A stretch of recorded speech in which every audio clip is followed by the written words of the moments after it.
প্রতিদিন স্বর্ণের দাম একটু একটু করে বাড়ছে, কিন্তু প্রশ্ন হলো কেন বাড়ছে এই দাম?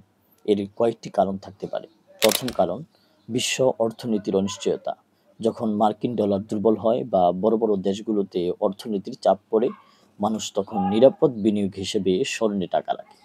ফলে চাহিদাও বাড়ে, দামও বাড়তে থাকে। দ্বিতীয় কারণ হতে পারে বিশ্ব ও রাজনৈতিক উত্তেজনা। ইউক্রেন যুদ্ধ, মধ্যপ্রাচ্যের টানাপোড় এসবের কারণে বিশ্ববাজারে অনিশ্চয়তা তৈরি হয়। মানুষ আবার দৌড় দেয় স্বর্ণের দিকে, কারণ এটা নিরাপদ আশ্রয়। তৃতীয়, ডলারের ঘাট। আমাদের টাকায় ডলারের দাম বাড়ছে, ফলে আন্তর্জাতিক বাজারে স্বর্ণের আমদানি খরচও বেড়ে যাচ্ছে। তাই দোকানে গিয়েও দেখতে পাই স্বর্ণের দাম আকাশ ছোঁয়া। এখন আবার রূপার দামও বাড়ছে। এখন কথা হচ্ছে, তাহলে এর ভবিষ্যৎ কি? এভাবেই কি বাড়তে থাকবে?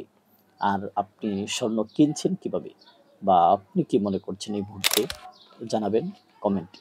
আর আমাদের পরবর্তী ভিডিও পেতে চ্যানেলটি সাবস্ক্রাইব করে সাথে থাকার আমন্ত্রণ রইল।